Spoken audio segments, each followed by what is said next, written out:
Hi everyone, I'm Rick McKinley and you're watching another Rick's Picks show. Way back when I got into the banking and lending business, I worked for a large commercial bank in the Minneapolis St. Paul market. It's the one that had the red blinking 1 on the top. Well, that one actually. My lending manager was an old commercial banker who told me to look closely at the financial statements of the self-employed borrowers. Their write-offs and deductions would reduce their taxes, but in many cases, this would also prevent them from being able to qualify for a loan. And that sums up our episode on today's Rick's Picks show. How to solve the self-employment dilemma. Is it possible for them to have their cake and eat it too? Let's quickly review the options for self-employed folks in the mortgage world. With Fannie Mae, you need to have owned your business for at least 24 months, or maybe less if you filed a tax return that includes a full year of business income. With FHA, on the other hand, you might also be able to get away with less than 24 months, but at least 12 if the borrower was previously employed in the same line of work or related occupation. In either case, the business definitely still needs to show a profit.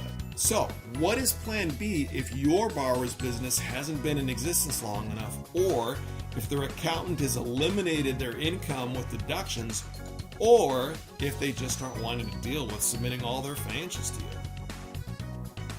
you? The answer, non-QM.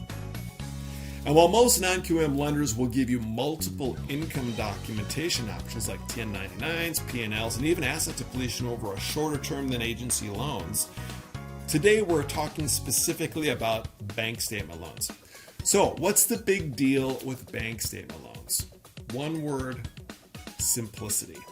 Without needing to ask for business or personal tax returns, a lender or investor in non-QM can quickly determine how much cash flow is going through 12 or 24 months of business or personal accounts after throwing out irregular deposits that don't originate from the activity of the eligible business.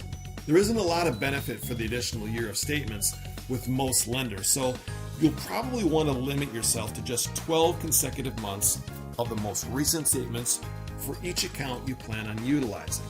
Once your lender or investor lets you know their calculated eligible gross monthly cash flow, you'll just apply a valid expense ratio to determine what income is left over for personal DTAC qualifying purposes.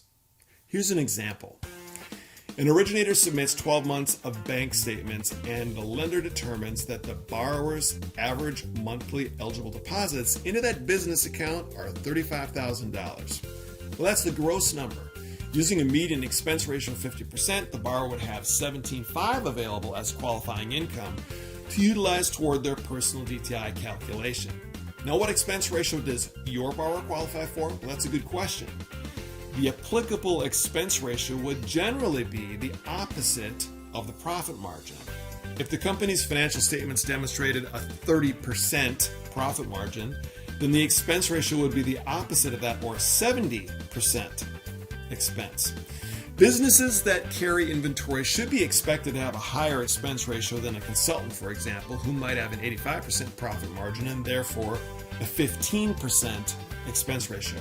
And while we're still talking about expense ratios, some bank statement products are going to need a CPA or an enrolled IRS agent to provide a letter indicating what the business expense ratio is, particularly to confirm if it's really less than 50%.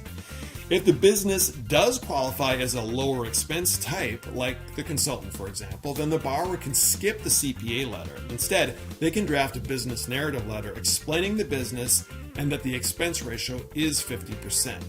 Still, other bank statement products are available now that will allow for a flat 50% expense ratio for most business types without any explanation at all. From that point forward, it's just a matter of meeting LTV, credit, and reserve requirements, as well as property eligibility, typically utilizing a manual underwrite. What about pricing? Well, the rates might be more competitive than you think, particularly in the states that allow for prepayment penalty options. A 6-month interest penalty, for example, which is only enacted if the borrower pays more than 20% of the principal, could be put in place for just 2 years and improve the rate by about a half, or improve the pricing for the lender or originator by approximately 150 basis points. For those of you in states without the prepayment penalty options, you still are going to be within the range of a typical bank's commercial lending rate, except that you can offer 30-year fixed or higher terms instead of a 20 or 25-year amortization on a 5-year balloon. So to sum it up, non-QM bank statement loans offer simplicity, competitive rates, longer amortizations, and subsequently better cash flow, and generally more access to credit for your self-employed borrowers. And that wraps up another Rick's Pick Show. If you have follow-up questions on non-QM or any other products, don't hesitate to reach out. I'll be glad to help you. I am still an account executive after all. Thanks for watching, everybody. Have a great week, and I'll see you all next time.